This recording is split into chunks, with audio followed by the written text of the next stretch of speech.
Now, a 16-year-old girl has died in clashes following President Macky Sall's decision to delay Senegal's presidential election. Now, escalating tensions in the usually stable nation. Protests turned violent in some other cities, and as well as Dakar and St. Louis, resulting in fatalities and injuries.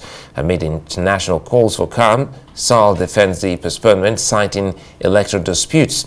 The opposition has denounced the move as a constitutional coup, as calls for fresh protests emerge.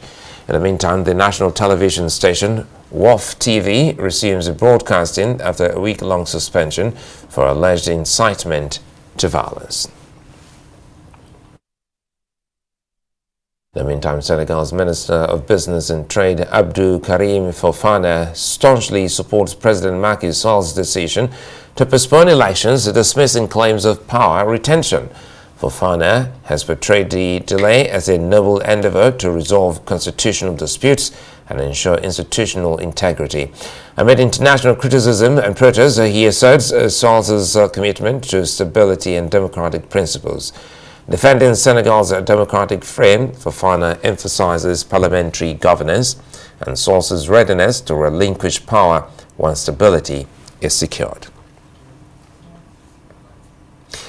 I'm now joined in the studio by Austin Aigbe. He's an African Affairs analyst. Good to see you, Austin, and thanks for your time. Thank you. And first it was Senegal. Now we're getting to see the same happening in Ghana. And people are asking what exactly it is with Africa and election shifts or postponements.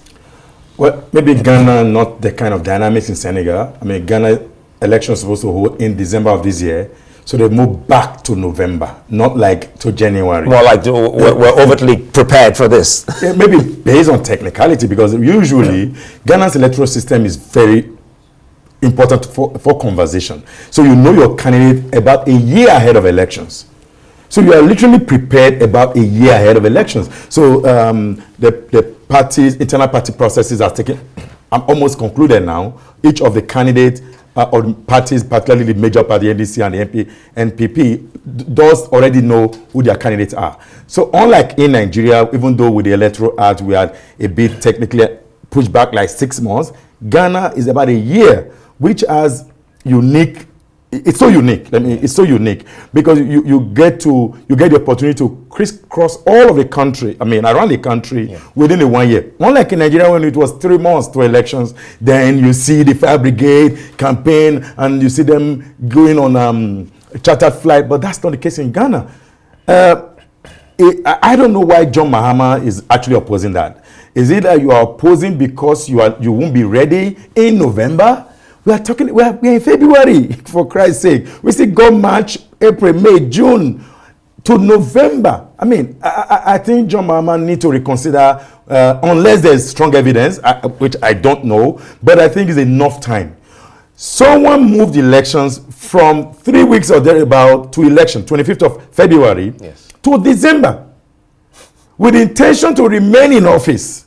Very clear case. Now we are not talking about Nana thinking of remaining in office. So Nana even want to leave. Nana want to conduct the election quickly so he can have a candidate by December and then you move on. But just that, why it's important, maybe the Electoral Commission of Ghana must reconsider. The date for elections in Ghana is known.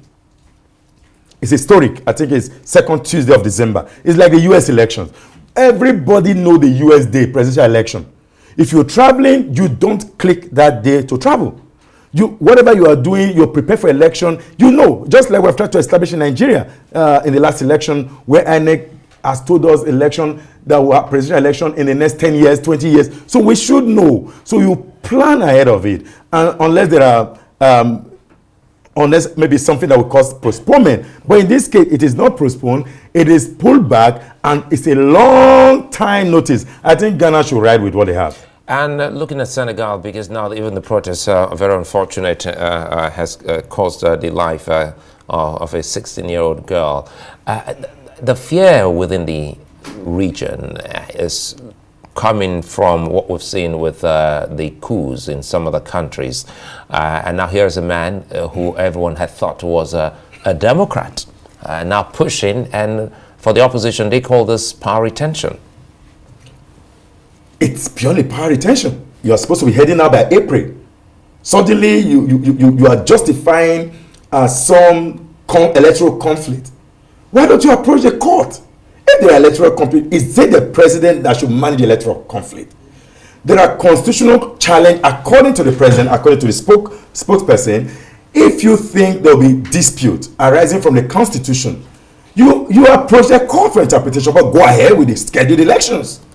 Let the court decide to say, until these constitutional issues are resolved, elections are suspended and the court processes continue. You know how the court runs. So there are preliminary objections, there are all manner of judgment and all of that, or decision made by the court, which is literally agreed by all, because you're going to see from the point of law.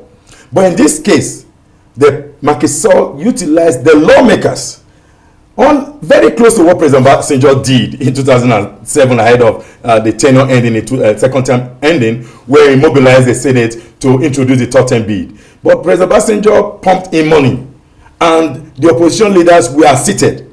In Senegal, the security architecture of the country pulled out all the opposition out of sitting so that it could be one-way decision, and it was clear. So what Macky Sall did to Senegal, like I said a few days ago while I was here, is that Macky Sall has taken the country back to 2012. About this time last year, 2012, 3 persons died from political violence ahead of the elections. And it was because the former president, Wade, didn't want to relinquish power. He wanted to become Obasanjo. He wanted to manipulate to have a totem bid. And quickly, sorry to cut you here because we're almost out of time. If we can do this in a minute, what does this mean for the region, for the sub-region ECOWAS? And the presidency is right here in Nigeria, in President Bola Tinubu. What should be the message to stemming from the lessons learned from Niger, Chad, and the others? I think ECOWAS should move in quickly and have a conversation, a very strong conversation. That conversation is already going on. There's already peace deal. But beyond the peace deal, like you already read in your introduction, international commitment, please restore the electoral calendar. I think what ECOWAS should do is to insist that the electoral calendar is restored. Whatever happened, election may not hold February 25th, but the election need to hold at least within the next 1 month, so that by April the 3rd or thereabout, Macky Sall needs to step down as president of Senegal. Aigbe, always a delight speaking with you. Thank you.